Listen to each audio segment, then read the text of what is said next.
Chapitre 5. Des lois de la variation.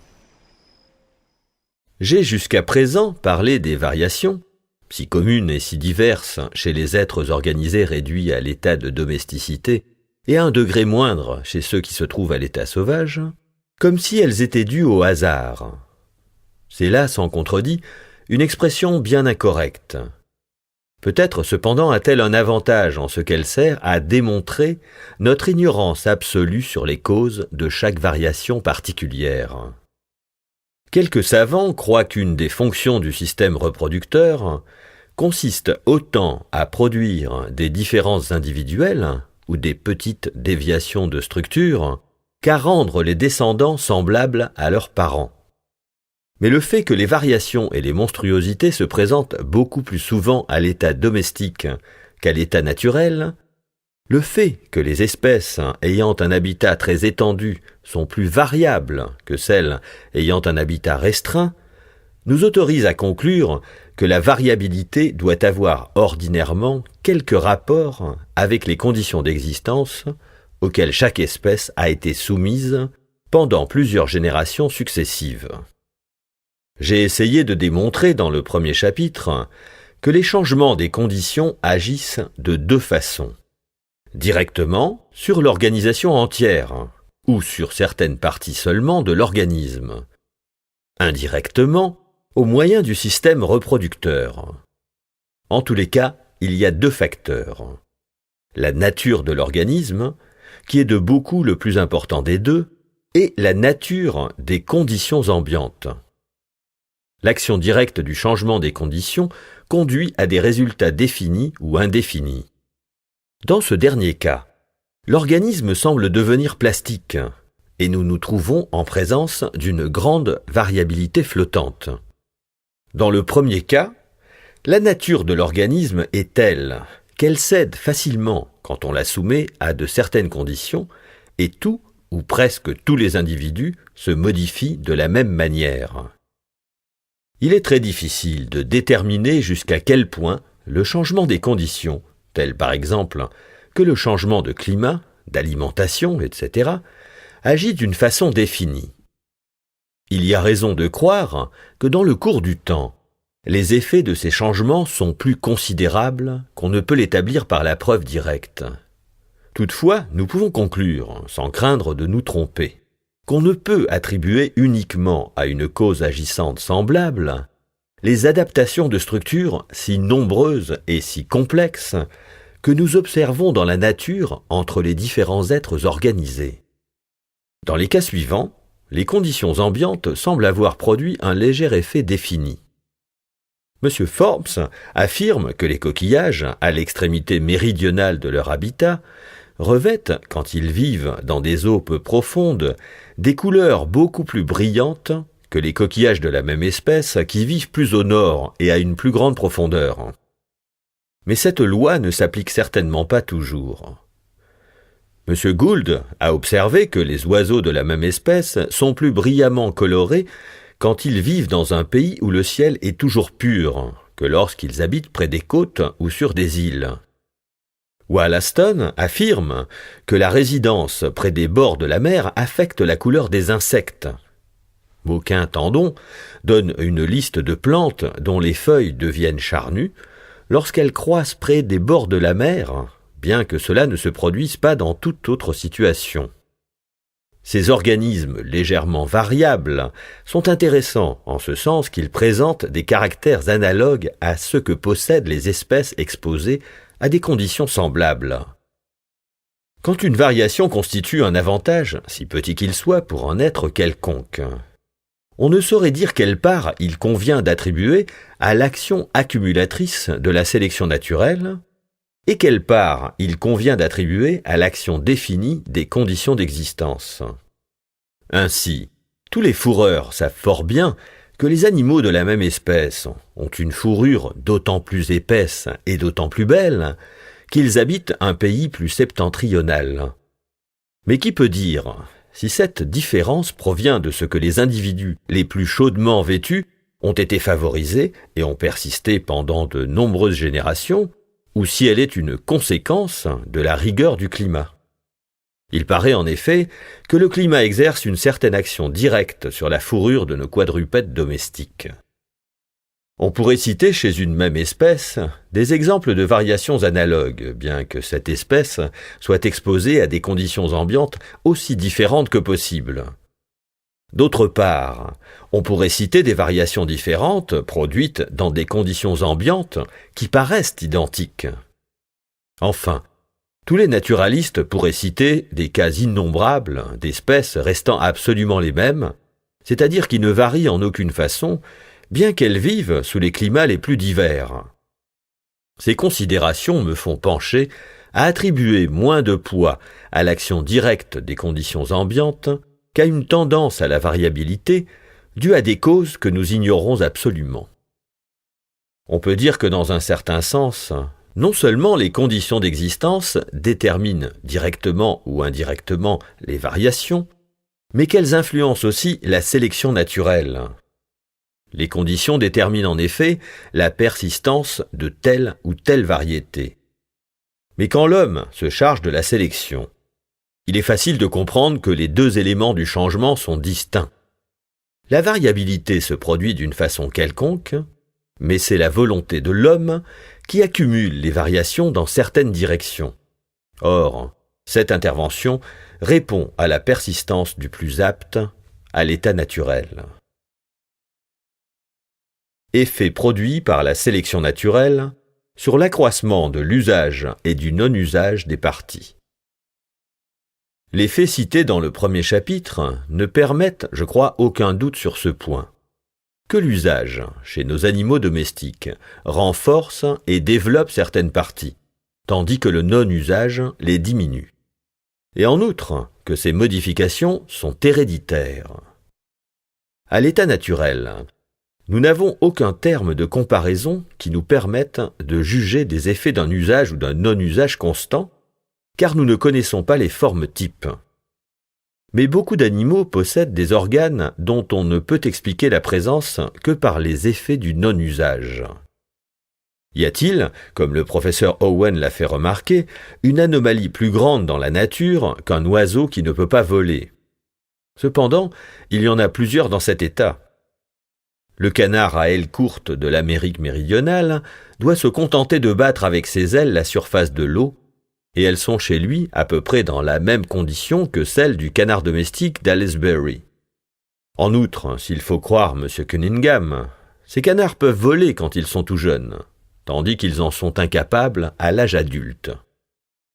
Les grands oiseaux qui se nourrissent sur le sol ne s'envolent guère que pour échapper au danger. Il est donc probable que le défaut d'aile chez plusieurs oiseaux qui habitent actuellement ou qui dernièrement encore habitaient des îles océaniques où ne se trouve aucune bête de proie, provient du non-usage des ailes. L'autruche, il est vrai, habite les continents et est exposée à bien des dangers auxquels elle ne peut pas se soustraire par le vol. Mais elle peut, aussi bien qu'un grand nombre de quadrupèdes, se défendre contre ses ennemis à coups de pied. Nous sommes autorisés à croire que l'ancêtre du genre autruche avait des habitudes ressemblant à celles de l'outarde, et que, à mesure que la grosseur et le poids du corps de cet oiseau augmentèrent pendant de longues générations successives, l'autruche se servit toujours davantage de ses jambes et moins de ses ailes, jusqu'à ce qu'enfin il lui devint impossible de voler. Kirby a fait remarquer, et j'ai observé le même fait, que les tarses, ou parties postérieures des pattes de beaucoup de scarabées mâles, qui se nourrissent d'excréments, sont souvent brisées. Il a examiné 17 spécimens dans sa propre collection, et aucun d'eux n'avait plus la moindre trace des tarses. Chez l'Onites apelles, les tarses disparaissent si souvent qu'on a décrit cet insecte comme n'en ayant pas. Chez quelques autres genres, les tarses existent, mais à l'état rudimentaire. Chez le scarabée sacré des Égyptiens, ils font absolument défaut.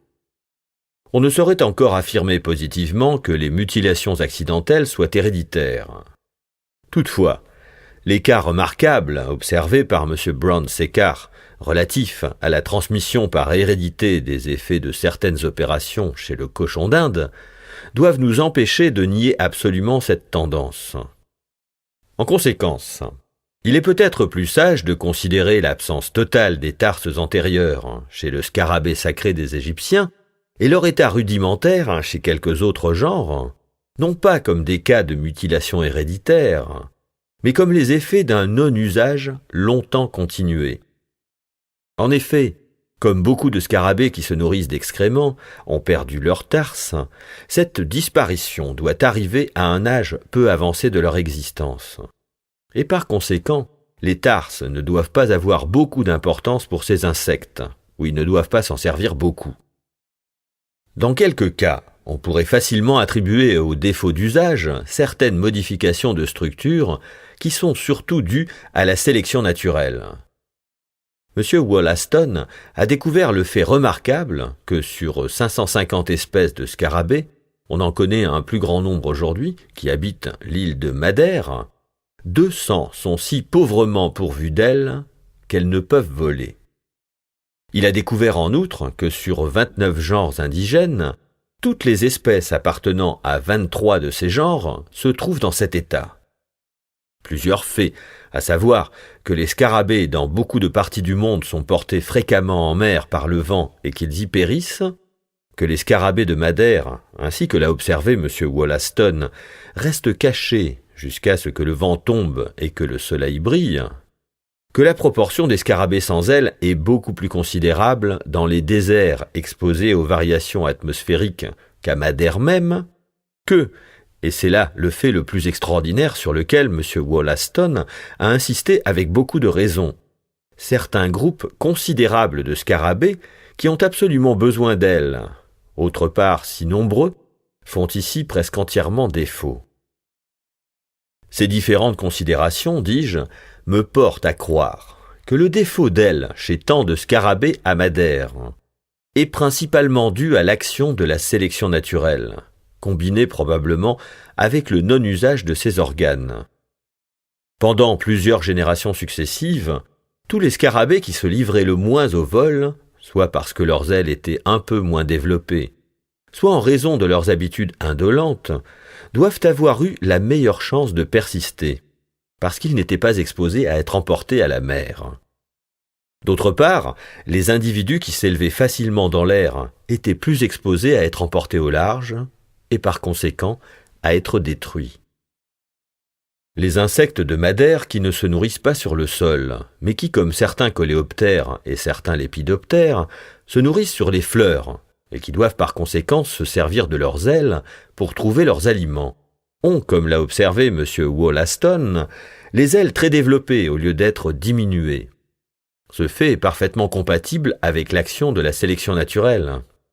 En effet, à l'arrivée d'un nouvel insecte dans l'île, la tendance au développement ou à la réduction de ses ailes dépend de ce fait qu'un plus grand nombre d'individus échappent à la mort en luttant contre le vent ou en discontinuant de voler. C'est en somme ce qui se passe pour des matelots qui ont fait naufrage auprès d'une côte. Il est important pour les bons nageurs de pouvoir nager aussi longtemps que possible, mais il vaut mieux pour les mauvais nageurs ne pas savoir nager du tout et s'attacher aux bâtiments naufragés. Les taupes et quelques autres rongeurs fouisseurs ont les yeux rudimentaires, quelquefois même complètement recouverts d'une pellicule et de poils. Cet état des yeux est probablement dû à une diminution graduelle provenant du non-usage, augmentée sans doute par la sélection naturelle. En Amérique du Sud, un rongeur appelé tucu-tuco ou cténomis a des habitudes encore plus souterraines que la taupe. On m'a assuré que ces animaux sont fréquemment aveugles. J'en ai conservé un vivant, et celui-là certainement était aveugle. Je l'ai disséqué après sa mort, et j'ai trouvé alors que son aveuglement provenait d'une inflammation de la membrane clignotante. L'inflammation des yeux est nécessairement nuisible à un animal. Or, comme les yeux ne sont pas nécessaires aux animaux qui ont des habitudes souterraines, une diminution de cet organe, suivie de l'adhérence des paupières et de leur protection par des poils, pourrait dans ce cas devenir avantageuse. S'il en est ainsi, la sélection naturelle va venir achever l'œuvre commencée par le non-usage de l'organe. On sait que plusieurs animaux, appartenant aux classes les plus diverses, qui habitent les grottes souterraines de la Carniole et celles du Kentucky, sont aveugles. Chez quelques crabes, le pédoncule portant l'œil est conservé, bien que l'appareil de la vision ait disparu, c'est-à-dire que le support du télescope existe, mais que le télescope lui-même et ses verres font défaut.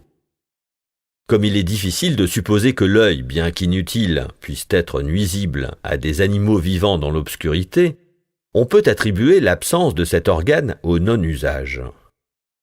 Chez l'un de ces animaux aveugles, le rat de caverne, Neotoma, dont 2 spécimens ont été capturés par le professeur Silliman à environ un demi-mille de l'ouverture de la grotte, et par conséquent pas dans les parties les plus profondes, les yeux étaient grands et brillants.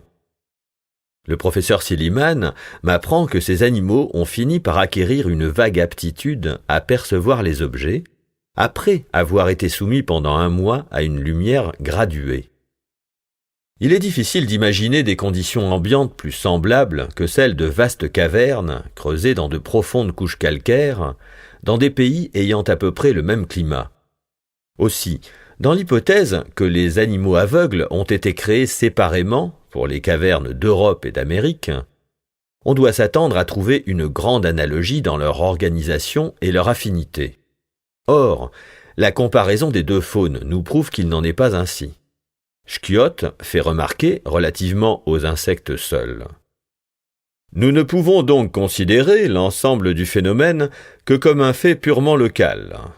Et l'analogie qui existe entre quelques faunes qui habitent la caverne de Mammoth, Kentucky, et celles qui habitent les cavernes de la Carniole, que comme l'expression de l'analogie qui s'observe généralement entre la faune de l'Europe et celle de l'Amérique du Nord. Dans l'hypothèse où je me place, nous devons supposer que les animaux américains, doués dans la plupart des cas de la faculté ordinaire de la vue, ont quitté le monde extérieur pour s'enfoncer lentement et par générations successives dans les profondeurs des cavernes du Kentucky, ou comme l'ont fait d'autres animaux dans les cavernes de l'Europe. Nous possédons quelques preuves de la gradation de cette habitude.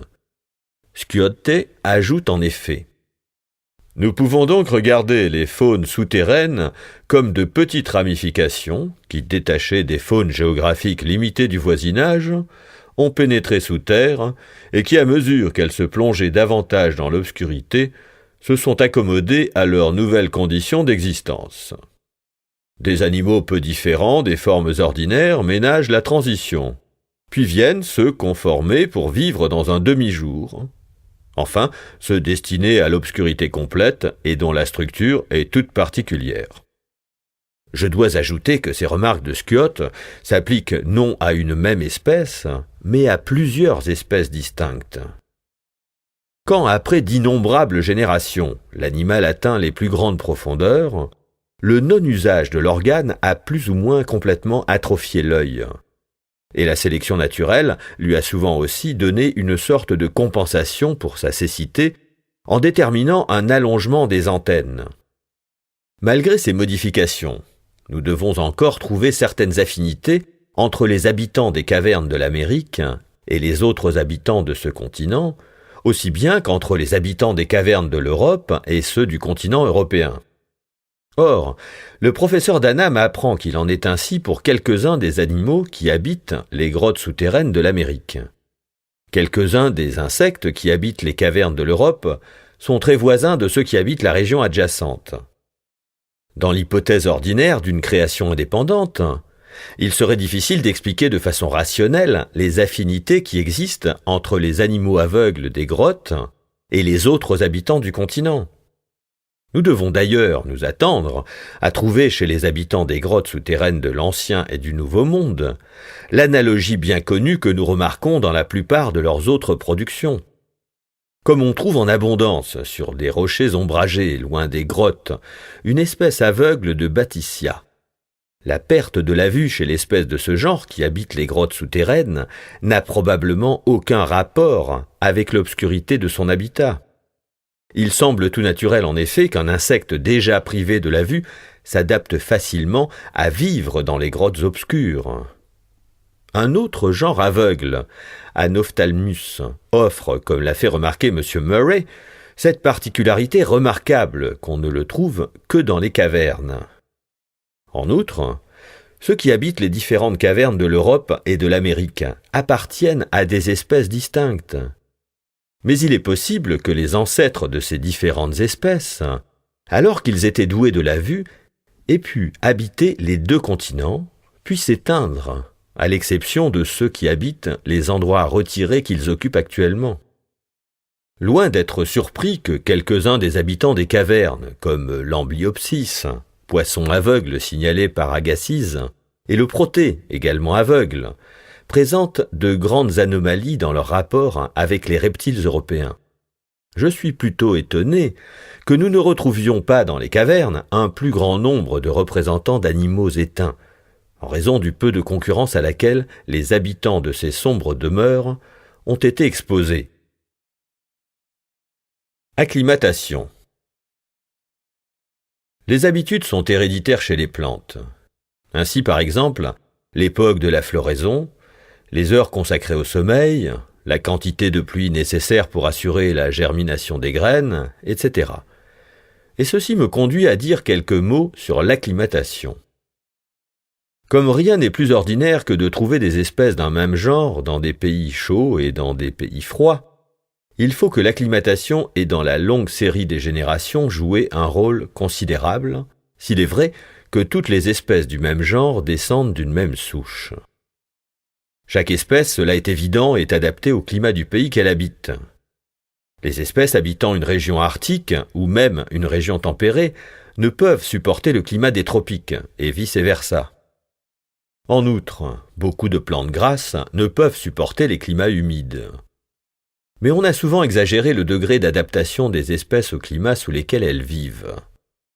C'est ce que nous pouvons conclure du fait que la plupart du temps, il nous est impossible de prédire si une plante importée pourra supporter notre climat, et de cet autre fait qu'un grand nombre de plantes et d'animaux provenant des pays les plus divers vivent chez nous en excellente santé.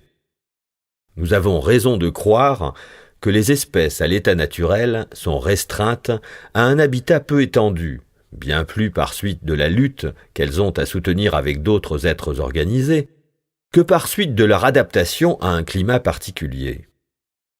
Que cette adaptation, dans la plupart des cas, soit ou non très rigoureuse, nous n'en avons pas moins la preuve que quelques plantes peuvent, dans une certaine mesure, s'habituer naturellement à des températures différentes, c'est-à-dire s'acclimater.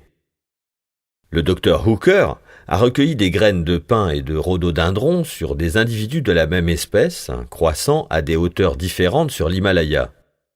Or, ces graines, semées et cultivées en Angleterre, possèdent des aptitudes constitutionnelles différentes relativement à la résistance au froid. M. Thwaites m'apprend qu'il a observé des faits semblables à Ceylan. M. Watson a fait des observations analogues sur des espèces européennes de plantes rapportées des Açores en Angleterre. Je pourrais citer beaucoup d'autres exemples. À l'égard des animaux, on peut citer plusieurs faits authentiques prouvant que depuis les temps historiques, certaines espèces ont émigré en grand nombre de latitudes chaudes vers de plus froides, et réciproquement. Toutefois, nous ne pouvons affirmer d'une façon positive que ces animaux étaient strictement adaptés au climat de leur pays natal, bien que dans la plupart des cas, nous admettions que cela soit. Nous ne savons pas non plus s'ils se sont ensuite si bien acclimatés dans leur nouvelle patrie, qu'ils s'y sont mieux adaptés qu'ils ne l'étaient dans le principe. On pourrait sans doute acclimater facilement, dans des pays tout différents, beaucoup d'animaux vivant aujourd'hui à l'état sauvage. Ce qui semble le prouver, c'est que nos animaux domestiques ont été originairement choisis par les sauvages, parce qu'ils leur étaient utiles et parce qu'ils se reproduisaient facilement en domesticité, et non pas parce qu'on s'est aperçu plus tard qu'on pouvait les transporter dans les pays les plus différents. Cette faculté extraordinaire de nos animaux domestiques a supporté les climats les plus divers, et ce qui est une preuve encore plus convaincante, à rester parfaitement féconds partout où on les transporte, est sans doute un argument en faveur de la proposition que nous venons d'émettre. Il ne faudrait cependant pas pousser cet argument trop loin.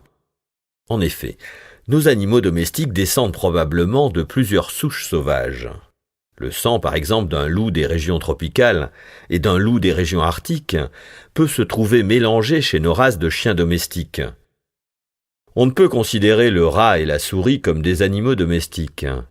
Ils n'en ont pas moins été transportés par l'homme dans beaucoup de parties du monde, et ils ont aujourd'hui un habitat beaucoup plus considérable que celui des autres rongeurs. Ils supportent en effet le climat froid des îles Féroé dans l'hémisphère boréal et des îles Falkland dans l'hémisphère austral, et le climat brûlant de bien des îles de la zone torride. On peut donc considérer l'adaptation à un climat spécial comme une qualité qui peut aisément se greffer sur cette large flexibilité de constitution qui paraît inhérente à la plupart des animaux.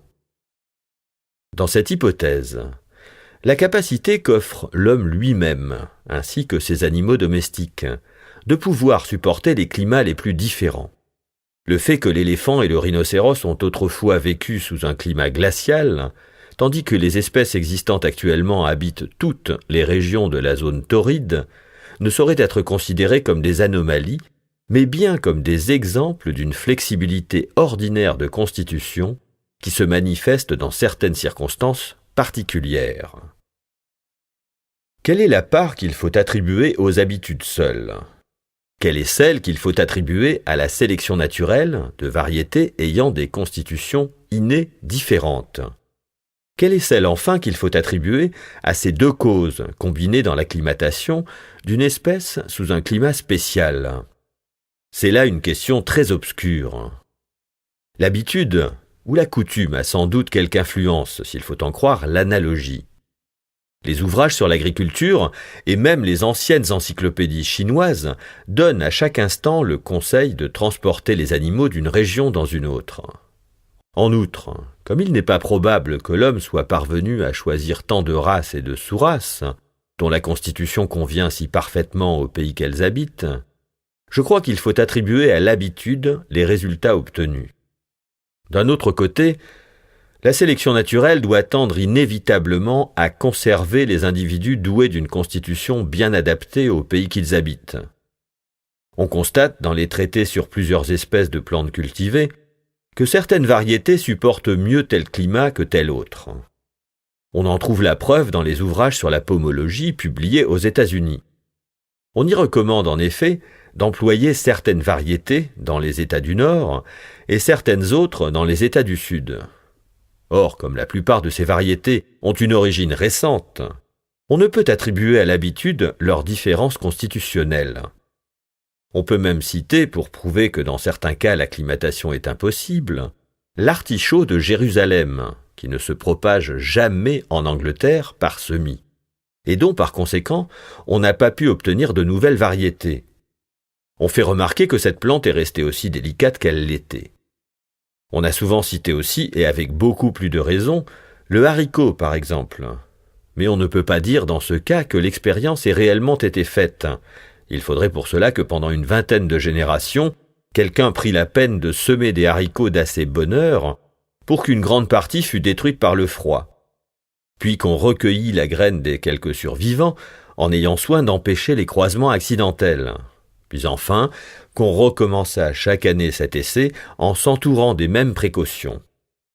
Il ne faudrait pas supposer d'ailleurs qu'il n'apparaisse jamais de différence dans la constitution des haricots, car plusieurs variétés sont beaucoup plus rustiques que d'autres. C'est là un fait dont j'ai pu observer moi-même des exemples frappants. En résumé, nous pouvons conclure que l'habitude, ou bien que l'usage et le non-usage des parties, ont dans quelques cas joué un rôle considérable dans les modifications de la constitution et de l'organisme. Nous pouvons conclure aussi que ces causes se sont souvent combinées avec la sélection naturelle de variations innées et que les résultats sont souvent aussi dominés par cette dernière cause. Variation corrélative. J'entends par cette expression que les différentes parties de l'organisation sont dans le cours de leur croissance et de leur développement si intimement reliées les unes aux autres que d'autres parties se modifient quand de légères variations se produisent dans une partie quelconque et s'y accumulent en vertu de l'action de la sélection naturelle. C'est là un sujet fort important que l'on connaît très imparfaitement et dans la discussion duquel on peut facilement confondre des ordres de faits tout différents. Nous verrons bientôt en effet que l'hérédité simple prend quelquefois une fausse apparence de corrélation. On pourrait citer comme un des exemples les plus évidents de vraie corrélation les variations de structure qui se produisant chez le jeune ou chez la larve tendent à affecter la structure de l'animal adulte. Les différentes parties homologues du corps, qui au commencement de la période embryonnaire ont une structure identique et qui sont par conséquent exposées à des conditions semblables, sont éminemment sujettes à varier de la même manière. C'est ainsi par exemple que le côté droit et le côté gauche du corps varient de la même façon, que les membres antérieurs, que même la mâchoire et les membres varient simultanément. On sait que quelques anatomistes admettent l'homologie de la mâchoire inférieure avec les membres. Ces tendances, je n'en doute pas, peuvent être plus ou moins complètement dominées par la sélection naturelle. Ainsi, il a existé autrefois une race de cerfs qui ne portait d'andouiller que d'un seul côté. Or, si cette particularité avait été très avantageuse à cette race, il est probable que la sélection naturelle l'aurait rendue permanente. Les parties homologues, comme l'ont fait remarquer certains auteurs, tendent à se souder, ainsi qu'on le voit souvent dans les monstruosités végétales. Rien n'est plus commun, en effet, chez les plantes normalement conformées, que l'union des parties homologues. La soudure, par exemple, des pétales de la corolle en un seul tube. Les parties dures semblent affecter la forme des parties molles adjacentes. Quelques auteurs pensent que la diversité des formes qu'affecte le bassin chez les oiseaux détermine la diversité remarquable que l'on observe dans la forme de leurs reins.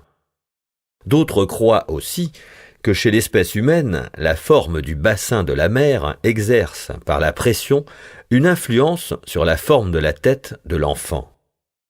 Chez les serpents, selon Schlegel, la forme du corps et le mode de déglutition déterminent la position et la forme de plusieurs des viscères les plus importants. La nature de ces rapports reste fréquemment obscure. M. Isidore Geoffroy Saint-Hilaire insiste fortement sur ce point, que certaines déformations coexistent fréquemment, tandis que d'autres ne s'observent que rarement sans que nous puissions en indiquer la raison. Quoi de plus singulier que le rapport qui existe chez les chats entre la couleur blanche, les yeux bleus et la surdité, ou chez les mêmes animaux entre le sexe femelle et la coloration tricolore, chez les pigeons entre l'emplumage des pattes et les pellicules qui relient les doigts externes, entre l'abondance du duvet chez les pigeonneaux qui sortent de l'œuf et la coloration de leur plumage futur, ou enfin le rapport qui existe chez le chien turc nu entre les poils et les dents, bien que dans ce cas l'homologie joue sans doute un rôle. Je crois même que ce dernier cas de corrélation ne peut pas être accidentel. Si nous considérons en effet que les deux ordres de mammifères dont l'enveloppe dermique présente le plus d'anomalies, les cétacés, baleines, et les édentés, tatous, fourmiliers, etc., nous voyons qu'ils présentent aussi la dentition la plus anormale. Mais comme l'a fait remarquer M. Mivart, il y a tant d'exceptions à cette règle qu'elle a en somme peu de valeur. Je ne connais pas d'exemple plus propre à démontrer l'importance des lois de la corrélation et de la variation, indépendamment de l'utilité et par conséquent de toute sélection naturelle, que la différence qui existe entre les fleurs internes et externes de quelques composés et de quelques ombellifères.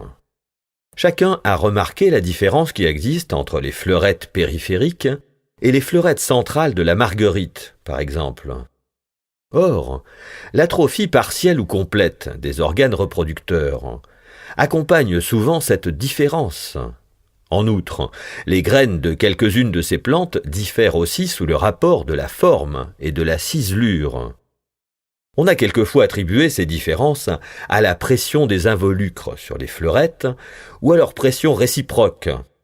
Et la forme des graines contenues dans les fleurettes périphériques de quelques composés semble confirmer cette opinion. Mais chez les ombellifères, comme l'apprend le docteur Hooker, Ce ne sont certes pas les espèces ayant les capitulés les plus denses, dont les fleurs périphériques et centrales offrent le plus fréquemment des différences. On pourrait penser que le développement des pétales périphériques, en enlevant la nourriture aux organes reproducteurs, détermine leur atrophie. Mais ce ne peut être, en tout cas, la cause unique. Car chez quelques composés, les graines des fleurettes internes et externes diffèrent sans qu'il y ait aucune différence dans les corolles. Il se peut que ces différences soient en rapport avec un flux de nourriture différent pour les deux catégories de fleurettes. Nous savons tout au moins que chez les fleurs irrégulières, celles qui sont le plus rapprochées de l'axe se montrent les plus sujettes à la pélorie, c'est-à-dire à devenir symétriques de façon anormale. J'ajouterai comme exemple de ce fait, et comme cas de corrélation remarquable, que chez beaucoup de pélargoniums, les deux pétales supérieurs de la fleur centrale de la touffe perdent souvent leur tache de couleur plus foncée. Cette disposition est accompagnée de l'atrophie complète du nectaire adhérent, et la fleur centrale devient ainsi pélorique ou régulière. Lorsqu'un des deux pétales supérieurs est seul décoloré, le nectaire n'est pas tout à fait atrophié, il est seulement très raccourci. Quant au développement de la corolle, il est très probable, comme le dit Sprengel, que les fleurettes périphériques servent à attirer les insectes, dont le concours est très utile, ou même nécessaire, à la fécondation de la plante. S'il en est ainsi, la sélection naturelle a pu entrer en jeu. Mais il paraît impossible en ce qui concerne les graines, que leurs différences de forme, qui ne sont pas toujours en corrélation avec certaines différences de la corolle, puissent leur être avantageuses. Cependant, chez les ombellifères, ces différences semblent si importantes, les graines étant quelquefois orthospermes dans les fleurs extérieures et colospermes dans les fleurs centrales, que De Candolle l'aîné a basé sur ces caractères les principales divisions de l'ordre. Ainsi, des modifications de structure ayant une haute importance aux yeux des classificateurs peuvent être dues entièrement aux lois de la variation et de la corrélation, sans avoir, autant du moins que nous pouvons en juger, aucune utilité pour l'espèce. Nous pouvons quelquefois attribuer à tort à la variation corrélative des conformations communes à des groupes entiers d'espèces qui ne sont en fait que le résultat de l'hérédité. Un ancêtre éloigné, en effet, a pu acquérir en vertu de la sélection naturelle quelques modifications de conformation. Puis après des milliers de générations, quelques autres modifications indépendantes. Ces deux modifications, transmises ensuite à tout un groupe de descendants ayant des habitudes diverses, pourraient donc être naturellement regardées comme étant en corrélation nécessaire. Quelques autres corrélations semblent évidemment dues au seul mode d'action de la sélection naturelle. Alphonse de Candolle a remarqué en effet qu'on n'observe jamais de graines ailées dans les fruits qui ne s'ouvrent pas. J'explique ce fait par l'impossibilité où se trouve la sélection naturelle de donner graduellement des ailes aux graines si les capsules ne sont pas les premières à s'ouvrir. En effet, c'est dans ce cas seulement que les graines, conformées de façon à être plus facilement emportées par le vent, l'emporteraient sur celles moins bien adaptées pour une plus grande dispersion. Compensation et économie de croissance. Geoffroy Saint-Hilaire l'aîné et Goethe ont formulé à peu près à la même époque la loi de la compensation de croissance. Pour me servir des expressions de Goethe, afin de pouvoir dépenser d'un côté, la nature est obligée d'économiser de l'autre. Cette règle s'applique, je crois, dans une certaine mesure, à nos animaux domestiques. Si la nutrition se porte en excès vers une partie ou vers un organe, il est rare qu'elle se porte en même temps, en excès tout au moins, vers un autre organe. Ainsi, il est difficile de faire produire beaucoup de lait à une vache et de l'engraisser en même temps. Les mêmes variétés de choux ne produisent pas en abondance un feuillage nutritif et des graines oléagineuses. Quand les graines que contiennent nos fruits tendent à s'atrophier, le fruit lui-même gagne beaucoup en grosseur et en qualité. Chez nos volailles, la présence d'une touffe de plumes sur la tête correspond à un amoindrissement de la crête et le développement de la barbe à une diminution des caroncules. il est difficile de soutenir que cette loi s'applique universellement chez les espèces à l'état naturel. Elle est admise cependant par beaucoup de bons observateurs, surtout par les botanistes. Toutefois, je ne donnerai ici aucun exemple, car je ne vois guère comment on pourrait distinguer, d'un côté, entre les effets d'une partie qui se développerait largement sous l'influence de la sélection naturelle, et d'une autre partie adjacente qui diminuerait en vertu de la même cause ou par suite du non-usage. Et d'un autre côté, entre les effets produits par le défaut de nutrition d'une partie, grâce à l'excès de croissance d'une autre partie adjacente. Je suis aussi disposé à croire que quelques-uns des cas de compensation qui ont été cités, ainsi que quelques autres faits, peuvent se confondre dans un principe plus général, à savoir que la sélection naturelle s'efforce constamment d'économiser toutes les parties de l'organisme. Si une conformation utile devient moins utile dans de nouvelles conditions d'existence, la diminution de cette conformation s'ensuivra certainement, car il est avantageux pour l'individu de ne pas gaspiller de la nourriture au profit d'une conformation inutile. C'est ainsi seulement que je puis expliquer un fait qui m'a beaucoup frappé chez les cirripèdes, et dont on pourrait citer bien des exemples analogues. Quand un cirripède parasite vit à l'intérieur d'un autre cirripède, et est par ce fait abrité et protégé, il perd plus ou moins complètement sa carapace. C'est le cas chez l'Hybla mâle, et d'une manière encore plus remarquable chez le Proteolépas. Chez tous les autres cirripèdes, la carapace est formée par un développement prodigieux des 3 segments antérieurs de la tête, pourvus de muscles et de nerfs volumineux. Tandis que chez le Proteolépas, parasite et abrité, toute la partie antérieure de la tête est réduite à un simple rudiment, placé à la base d'antennes préhensiles. Or, l'économie d'une conformation complexe et développée devenue superflue constitue un grand avantage pour chaque individu de l'espèce. Car dans la lutte pour l'existence, à laquelle tout animal est exposé, chaque protéolépas a une meilleure chance de vivre puisqu'il gaspille moins d'aliments. C'est ainsi, je crois, que la sélection naturelle tend à la longue à diminuer toutes les parties de l'organisation dès qu'elles deviennent superflues en raison d'un changement d'habitude. Mais elle ne tend en aucune façon à développer proportionnellement les autres parties. Inversement, la sélection naturelle peut parfaitement réussir à développer considérablement un organe sans entraîner comme compensation indispensable la réduction de quelques parties adjacentes. Les conformations multiples, rudimentaires et d'organisation inférieure sont variables.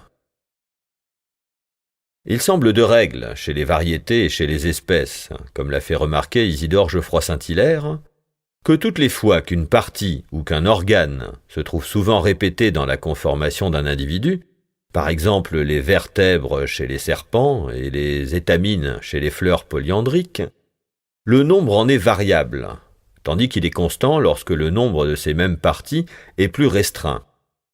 Le même auteur, ainsi que quelques botanistes, ont en outre reconnu que les parties multiples sont extrêmement sujettes à varier. En tant que pour me servir de l'expression du professeur Owen, cette répétition végétative est un signe d'organisation inférieure. La remarque qui précède concorde avec l'opinion générale des naturalistes, à savoir que les êtres placés aux degrés inférieurs de l'échelle de l'organisation sont plus variables que ceux qui en occupent le sommet. Je pense que par infériorité dans l'échelle, on doit entendre ici que les différentes parties de l'organisation n'ont qu'un faible degré de spécialisation pour des fonctions particulières.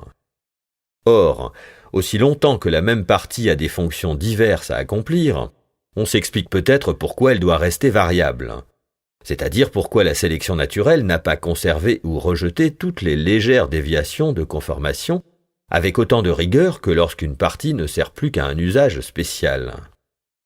On pourrait comparer ces organes à un couteau destiné à toutes sortes d'usages et qui peut en conséquence avoir une forme quelconque, tandis qu'un outil destiné à un usage déterminé doit prendre une forme particulière.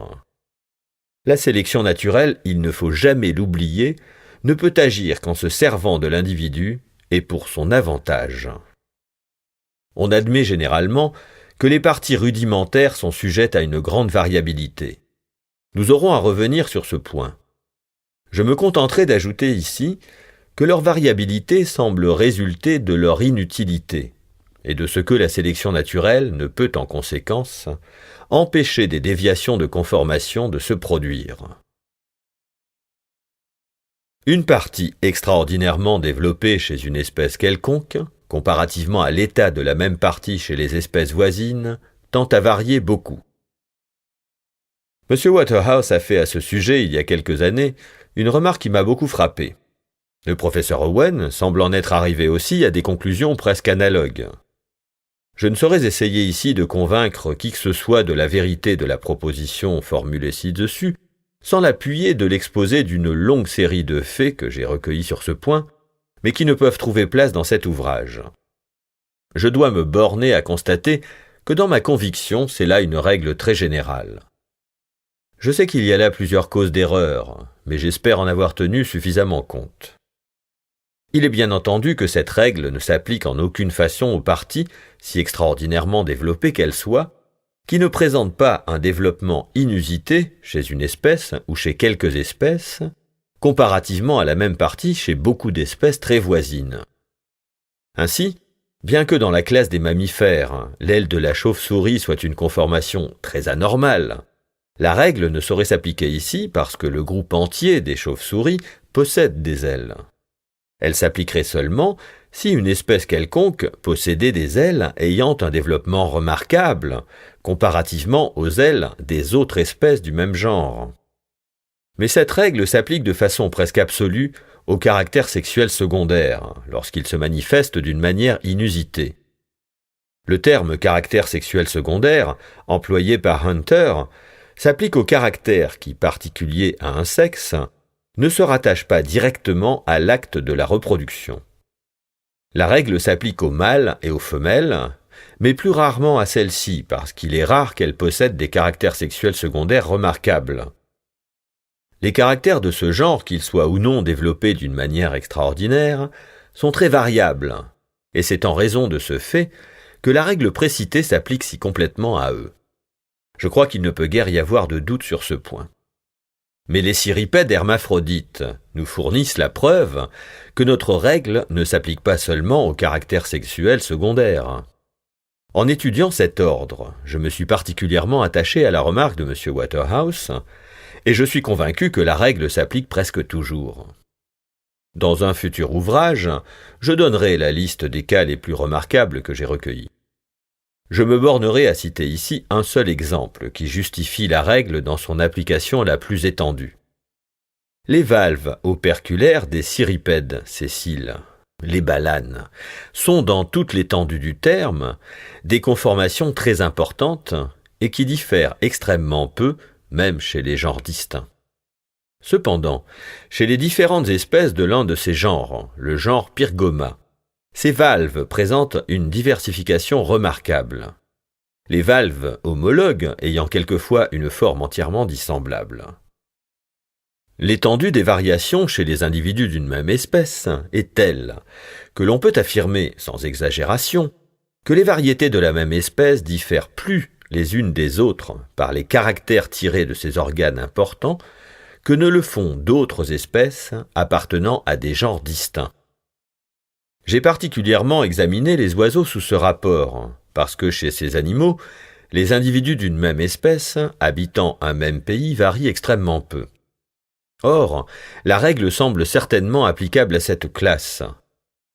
Je n'ai pas pu déterminer qu'elle s'applique aux plantes, mais je dois ajouter que cela m'aurait fait concevoir des doutes sérieux sur sa réalité, si l'énorme variabilité des végétaux ne rendait excessivement difficile la comparaison de leur degré relatif de variabilité. Lorsqu'une partie ou un organe se développe chez une espèce d'une façon remarquable ou à un degré extraordinaire, on est fondé à croire que cette partie ou cet organe a une haute importance pour l'espèce. Toutefois, la partie est dans ce cas très sujette à varier. Pourquoi en est-il ainsi ? Je ne peux trouver aucune explication dans l'hypothèse que chaque espèce a fait l'objet d'un acte créateur spécial, et que tous ces organes, dans le principe, étaient ce qu'ils sont aujourd'hui. Mais si nous nous plaçons dans l'hypothèse que les groupes d'espèces descendent d'autres espèces à la suite de modifications opérées par la sélection naturelle, on peut, je crois, résoudre en partie cette question. Que l'on me permette d'abord quelques remarques préliminaires. Si chez nos animaux domestiques, on néglige l'animal entier ou un point quelconque de leur conformation et qu'on n'applique aucune sélection, la partie négligée, la crête par exemple chez la poule Dorking, ou la race entière, cesse d'avoir un caractère uniforme. On pourra dire alors que la race dégénère. Or le cas est presque identique pour les organes rudimentaires, pour ceux qui n'ont été que peu spécialisés en vue d'un but particulier, et peut-être pour les groupes polymorphes. Dans ces cas, en effet, la sélection naturelle n'a pas exercé ou n'a pas pu exercer son action, et l'organisme est resté ainsi dans un état flottant. Mais ce qui nous importe le plus ici, c'est que les parties qui, chez nos animaux domestiques, subissent actuellement les changements les plus rapides en raison d'une sélection continue, sont aussi celles qui sont très sujettes à varier. Que l'on considère les individus d'une même race de pigeons, et l'on verra quelle prodigieuse différence existe chez les becs des culbutants, chez les becs et les caroncules des messagers, dans le port et la queue des paons, etc. Points sur lesquels les éleveurs anglais portent aujourd'hui une attention particulière. Il y a même des sous-races, comme celle des culbutants courteface, chez lesquels il est très difficile d'obtenir des oiseaux presque parfaits, car beaucoup s'écartent de façon considérable du type admis. On peut réellement dire qu'il y a une lutte constante, d'un côté entre la tendance au retour à un état moins parfait, aussi bien qu'une tendance innée à de nouvelles variations, et d'autre part, avec l'influence d'une sélection continue pour que la race reste pure. À la longue, la sélection l'emporte, et nous ne mettons jamais en ligne de compte la pensée que nous pourrions échouer assez misérablement pour obtenir un oiseau aussi commun que le culbutant commun d'un bon couple de culbutants courteface purs. Mais aussi longtemps que la sélection agit énergiquement, il faut s'attendre à de nombreuses variations dans les parties qui sont sujettes à son action. Examinons maintenant ce qui se passe à l'état naturel.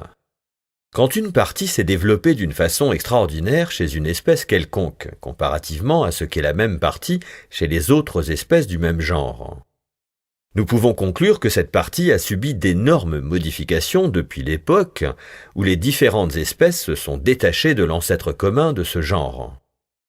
Il est rare que cette époque soit excessivement reculée, car il est fort rare que les espèces persistent pendant plus d'une période géologique.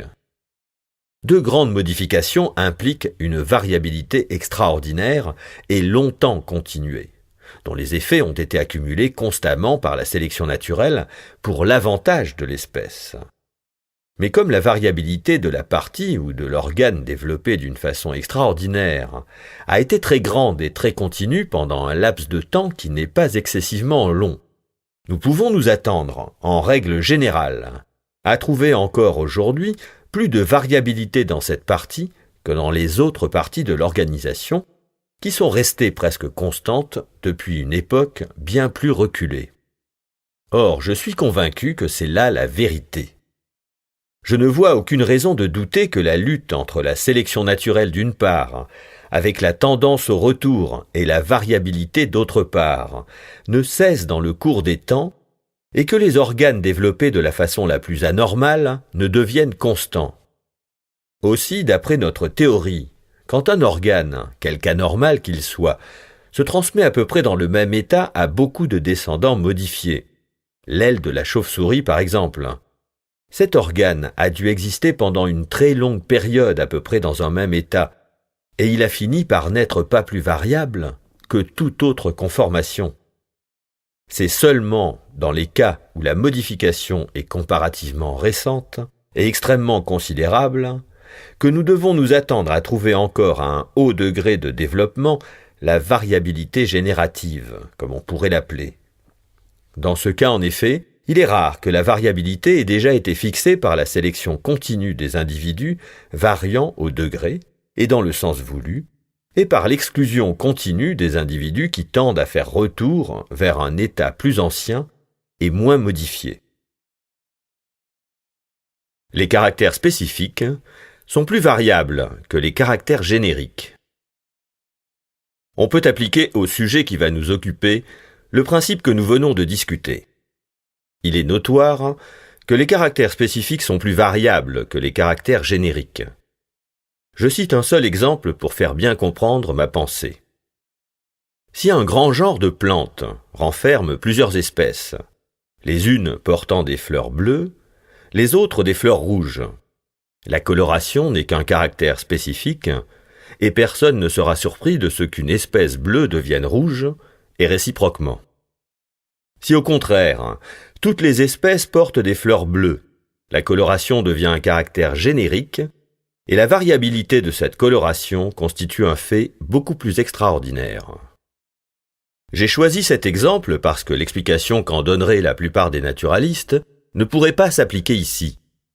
Ils soutiendraient en effet que les caractères spécifiques sont plus variables que les caractères génériques, parce que les premiers impliquent des parties ayant une importance physiologique moindre que ceux que l'on considère ordinairement quand il s'agit de classer un genre.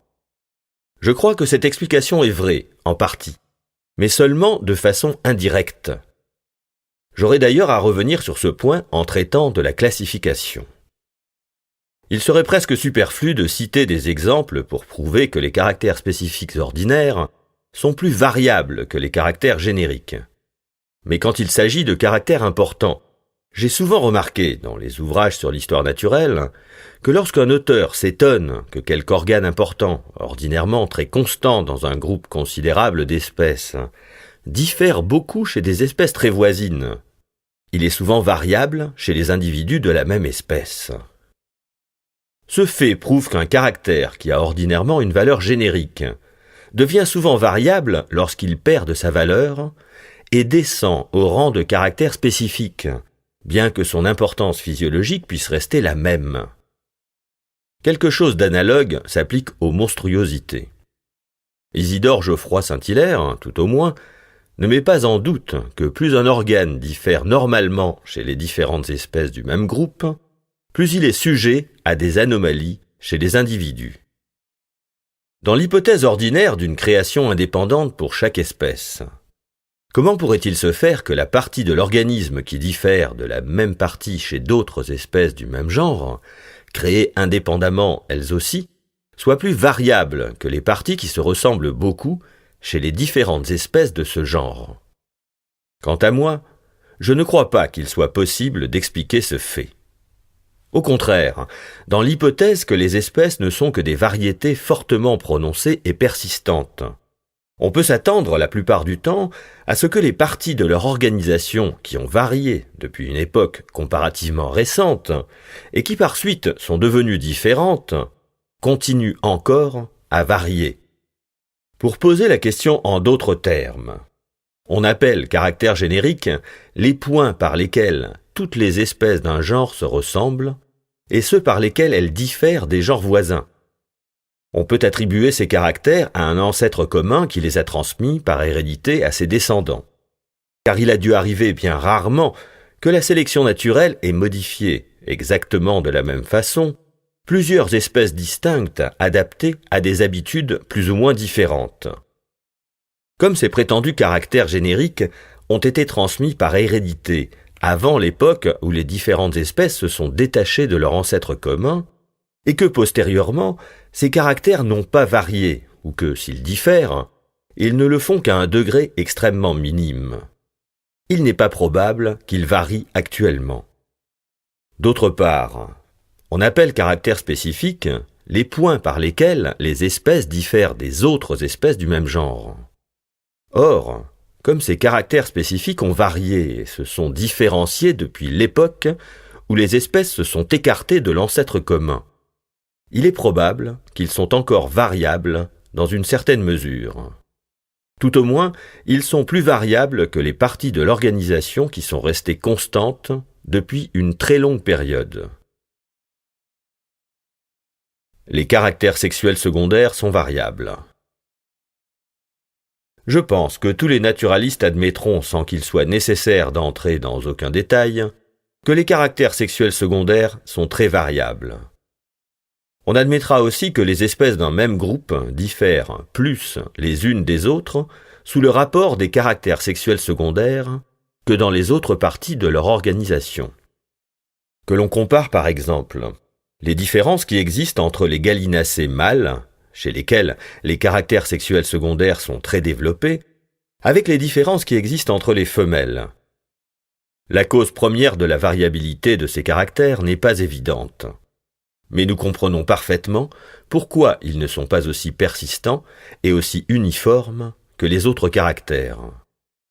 Ils sont en effet accumulés par la sélection sexuelle, dont l'action est moins rigoureuse que celle de la sélection naturelle. La première, en effet, n'entraîne pas la mort. Elle se contente de donner moins de descendants aux mâles moins favorisés. Quelle que puisse être la cause de la variabilité des caractères sexuels secondaires, la sélection sexuelle a un champ d'action très étendu, ces caractères étant très variables. Elle a pu ainsi déterminer chez les espèces d'un même groupe des différences plus grandes sous ce rapport que sous tous les autres.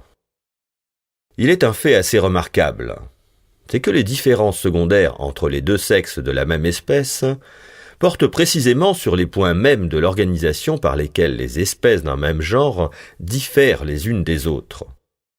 Je vais citer à l'appui de cette assertion les deux premiers exemples qui se trouvent sur ma liste.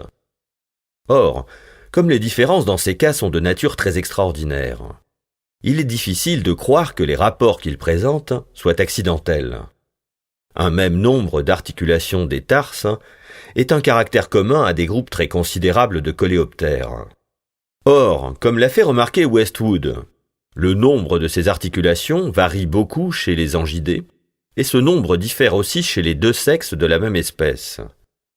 De même, chez les hyménoptères fouisseurs, le mode de nervation des ailes est un caractère de haute importance, parce qu'il est commun à des groupes considérables. Mais la nervation dans certains genres varie chez les espèces diverses et aussi chez les deux sexes d'une même espèce. Sir Lubbock a récemment fait remarquer que plusieurs petits crustacés offrent d'excellents exemples de cette loi. Ainsi, chez le Pontellus, ce sont les antennes antérieures et la cinquième paire de pattes qui constituent les principaux caractères sexuels. Ce sont aussi ces organes qui fournissent les principales différences spécifiques. Ce rapport a pour moi une signification très claire. Je considère que toutes les espèces d'un même genre descendent aussi certainement d'un ancêtre commun que les deux sexes d'une même espèce descendent du même ancêtre. En conséquence, si une partie quelconque de l'organisme de l'ancêtre commun ou de ses premiers descendants est devenue variable, il est très probable que la sélection naturelle et la sélection sexuelle se sont emparées des variations de cette partie pour adapter les différentes espèces à occuper diverses places dans l'économie de la nature, pour approprier l'un à l'autre les deux sexes de la même espèce, et enfin pour préparer les mâles à lutter avec d'autres mâles pour la possession des femelles. J'en arrive donc à conclure à la connexion intime de tous les principes suivants, à savoir la variabilité plus grande des caractères spécifiques, c'est-à-dire ceux qui distinguent les espèces des unes des autres, comparativement à celle des caractères génériques, c'est-à-dire les caractères possédés en commun par toutes les espèces d'un genre.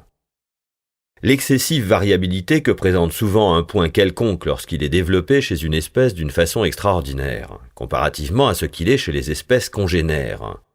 Et le peu de variabilité d'un point, quelque développé qu'il puisse être, s'il est commun à un groupe tout entier d'espèces. La grande variabilité des caractères sexuels secondaires, et les différences considérables qu'il présente chez des espèces très voisines. Les caractères sexuels secondaires, se manifestant généralement sur ces points mêmes de l'organisme, où portent les différences spécifiques ordinaires. Tous ces principes dérivent principalement de ce que les espèces d'un même groupe descendent d'un ancêtre commun qui leur a transmis par hérédité beaucoup de caractères communs. de ce que les parties qui ont récemment varié de façon considérable ont plus de tendance à continuer de le faire que les parties fixes qui n'ont pas varié depuis longtemps, de ce que la sélection naturelle a, selon le laps de temps écoulé, maîtrisé plus ou moins complètement la tendance au retour et à de nouvelles variations, de ce que la sélection sexuelle est moins rigoureuse que la sélection naturelle, enfin, de ce que la sélection naturelle et la sélection sexuelle ont accumulé les variations dans les mêmes parties et les ont adaptées ainsi à diverses fins, soit sexuelles, soit ordinaires. Les espèces distinctes présentent des variations analogues, de telle sorte qu'une variété d'une espèce revêt souvent un caractère propre à une espèce voisine, ou fait retour à quelques-uns des caractères d'un ancêtre éloigné. On comprendra facilement ces propositions en examinant nos races domestiques. Les races les plus distinctes de pigeons, dans des pays très éloignés les uns des autres, présentent des sous-variétés caractérisées par des plumes renversées sur la tête et par des pattes emplumées, caractère que ne possédait pas le bisé primitif. C'est là un exemple de variations analogues chez deux ou plusieurs races distinctes. La présence fréquente chez le grosse-gorge de 14 ou même de 16 plumes caudales peut être considérée comme une variation représentant la conformation normale d'une autre race, le pigeon paon. Tout le monde admettra, je pense, que ces variations analogues proviennent de ce qu'un ancêtre commun a transmis par hérédité aux différentes races de pigeons une même constitution et une tendance à la variation lorsqu'elles sont exposées à des influences inconnues semblables. Le règne végétal nous fournit un cas de variations analogues dans les tiges renflées, ou comme on les désigne habituellement, dans les racines du navet de Suède et du rutabaga, deux plantes que quelques botanistes regardent comme des variétés descendant d'un ancêtre commun et produites par la culture. S'il n'en était pas ainsi, il y aurait là un cas de variation analogue entre deux prétendues espèces distinctes, auxquelles on pourrait en ajouter une troisième, le navet ordinaire.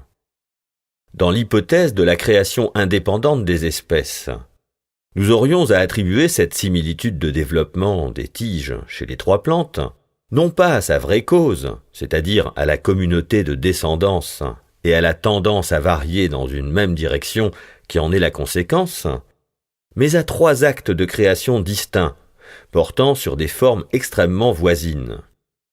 Naudin a observé plusieurs cas semblables de variations analogues dans la grande famille des cucurbitacées et divers savants chez les céréales.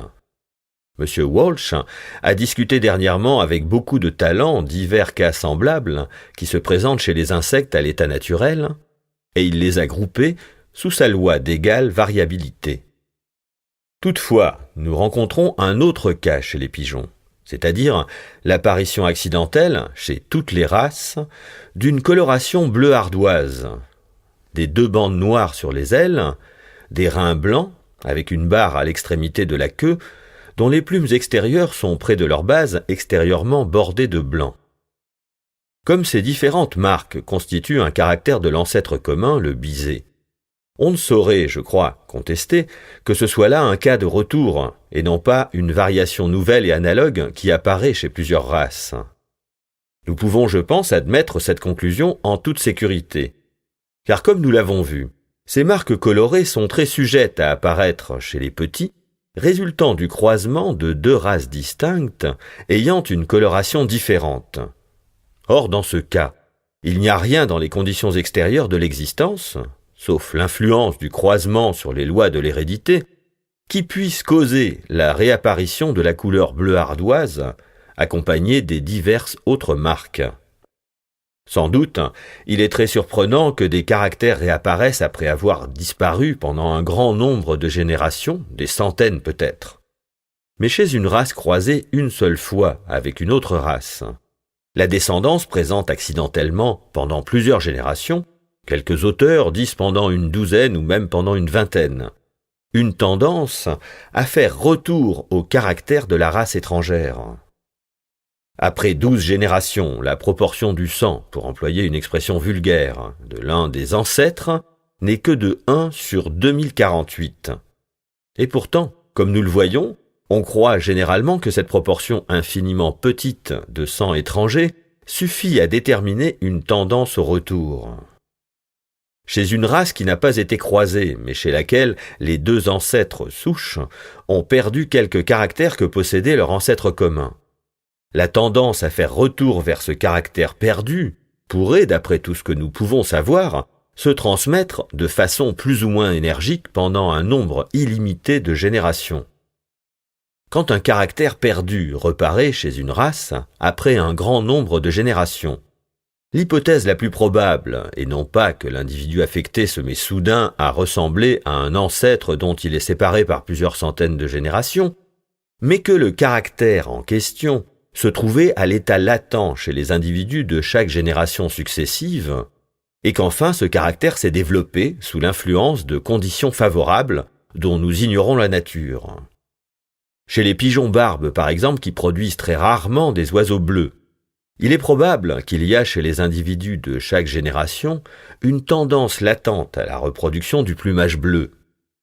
La transmission de cette tendance pendant un grand nombre de générations n'est pas plus difficile à comprendre que la transmission analogue d'organes rudimentaires complètement inutiles. La simple tendance à produire un rudiment est même quelquefois héréditaire.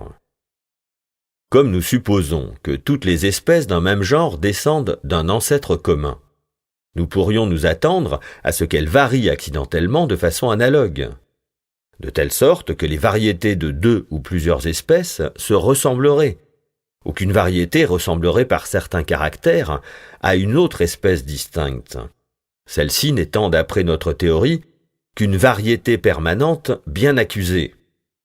Les caractères exclusivement dus à une variation analogue auraient probablement peu d'importance, car la conservation de tous les caractères importants est déterminée par la sélection naturelle, qui les approprie aux habitudes différentes de l'espèce.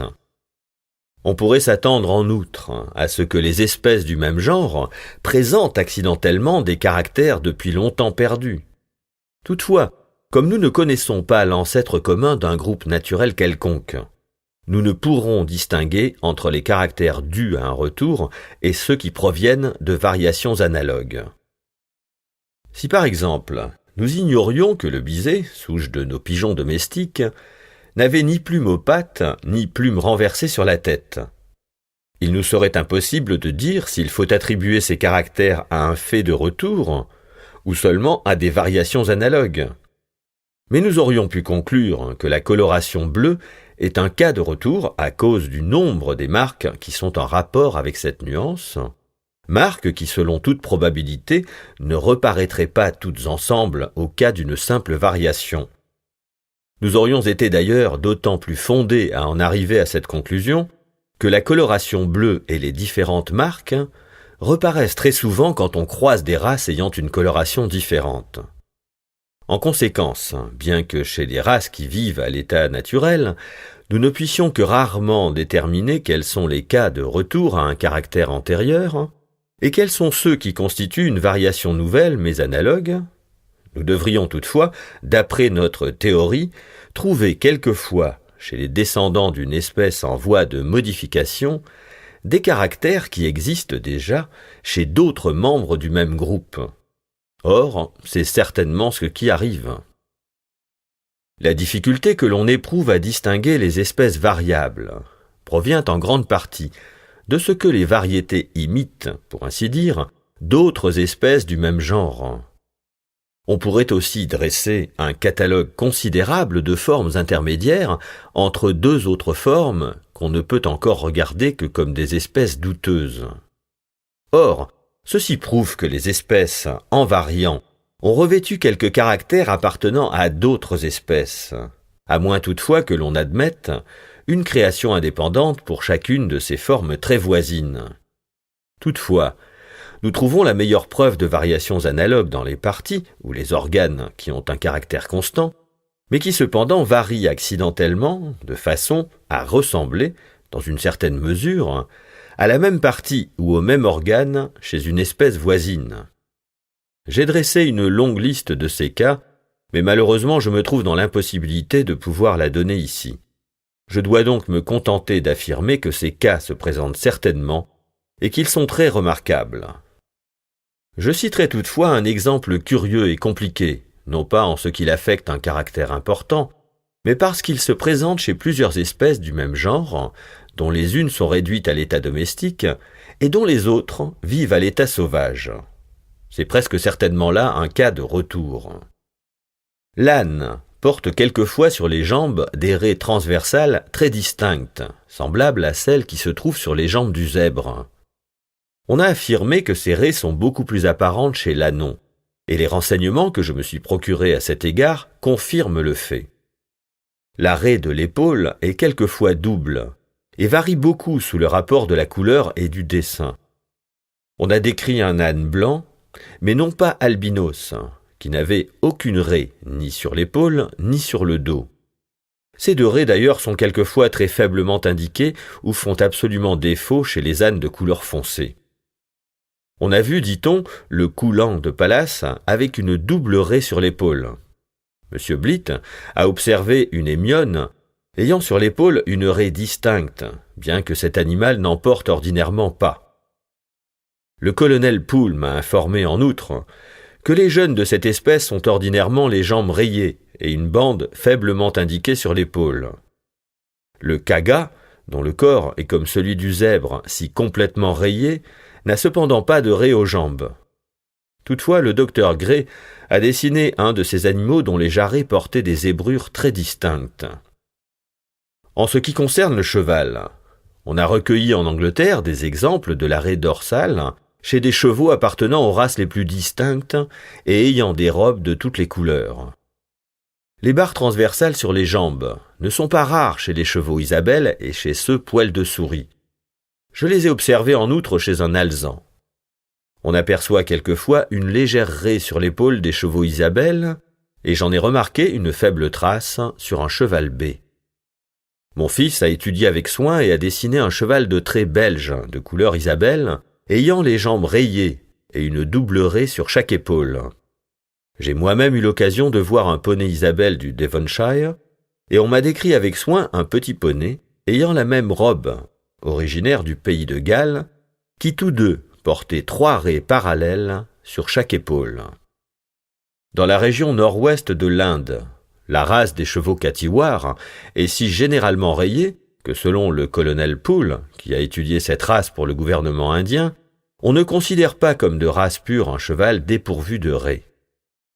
La raie dorsale existe toujours. Les jambes sont ordinairement rayées, et la raie de l'épaule, très commune, est quelquefois double et même triple. Les raies, souvent très apparentes chez le poulain, disparaissent quelquefois complètement chez les vieux chevaux. Le colonel Poole a eu l'occasion de voir des chevaux Kathiawar, gris et bai rayés, au moment de la mise bas. Des renseignements qui m'ont été fournis par M.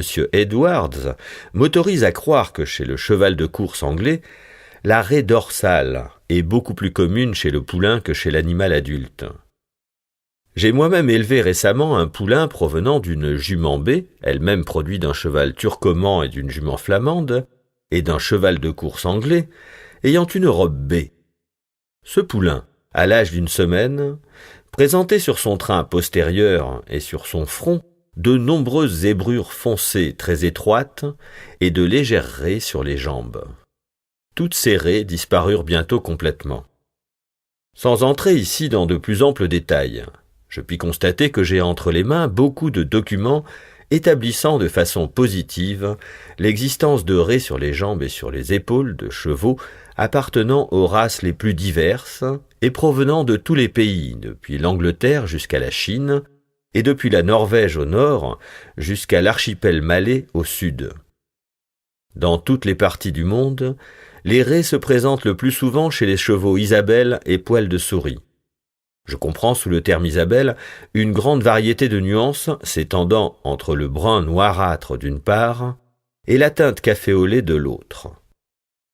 Je sais que le colonel Hamilton Smith, qui a écrit sur ce sujet, croit que les différentes races de chevaux descendent de plusieurs espèces primitives, dont l'une ayant la robe Isabelle était rayée, et il attribue à d'anciens croisements avec cette souche tous les cas que nous venons de décrire. Mais on peut rejeter cette manière de voir, car il est fort improbable que le gros cheval de trait belge, que les poneys du pays de Galles, le double poney de la Norvège, la race grêle de Kathiawar, etc., habitant les parties du globe les plus éloignées, aient tous été croisés avec une même souche primitive supposée. Examinons maintenant les effets des croisements entre les différentes espèces du genre cheval. Rollin affirme que le mulet ordinaire, produit de l'âne et du cheval, est particulièrement sujet à avoir les jambes rayées. Selon M. Goss, 9 mulets sur 10 se trouvent dans ce cas dans certaines parties des États-Unis. J'ai vu une fois un mulet dont les jambes étaient rayées au point qu'on aurait pu le prendre pour un hybride du zèbre. M. Martin, dans son excellent traité sur le cheval, a représenté un mulet semblable. J'ai vu 4 dessins coloriés représentant des hybrides entre l'âne et le zèbre. Or, les jambes sont beaucoup plus rayées que le reste du corps. L'un d'eux, en outre, porte une double raie sur l'épaule.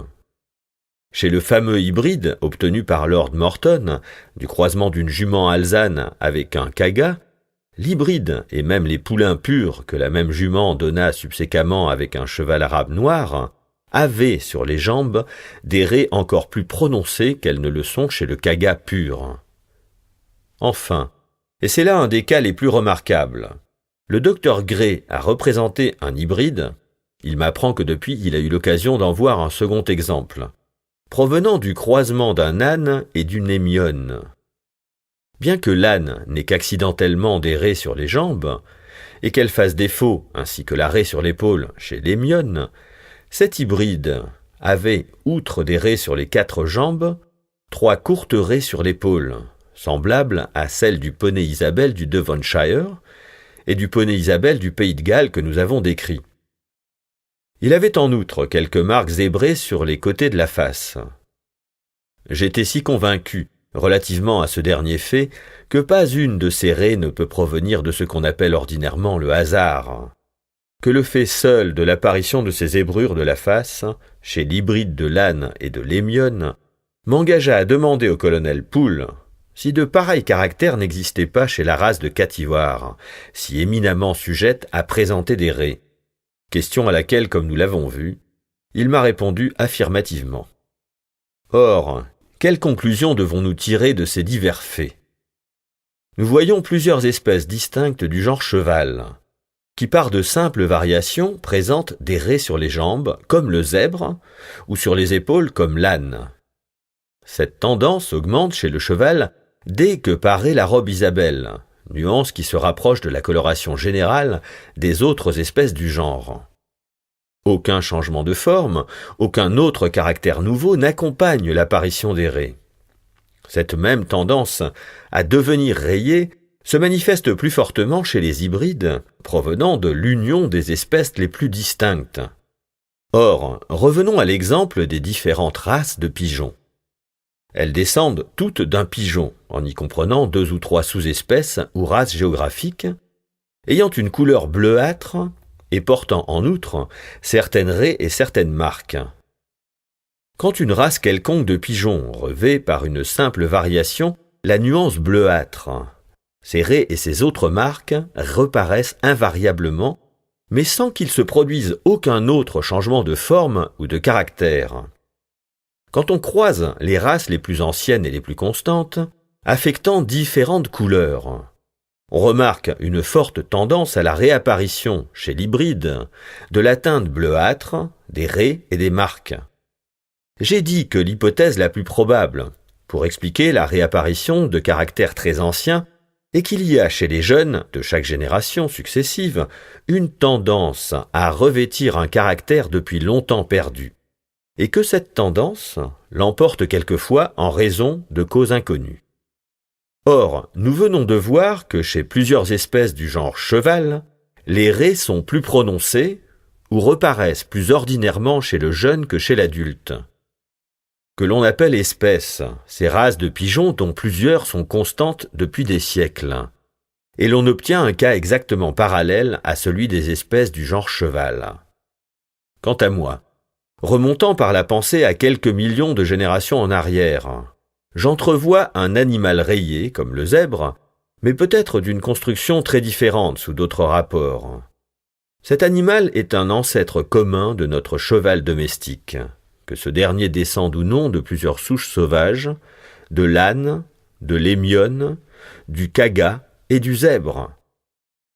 Quiconque admet que chaque espèce du genre cheval a fait l'objet d'une création indépendante est disposé à admettre, je présume, que chaque espèce a été créée avec une tendance à la variation, tant à l'état sauvage qu'à l'état domestique, de façon à pouvoir revêtir accidentellement les raies caractéristiques des autres espèces du genre.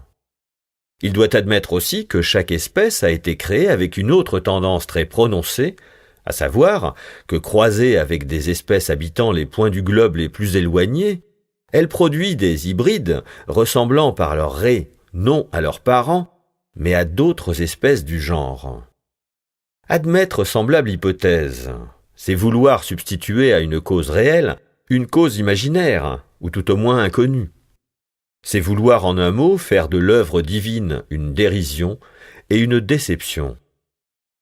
Quant à moi, j'aimerais tout autant admettre, avec les cosmogonistes ignorants d'il y a quelques siècles, que les coquilles fossiles n'ont jamais vécu, mais qu'elles ont été créées en pierre pour imiter celles qui vivent sur le rivage de la mer.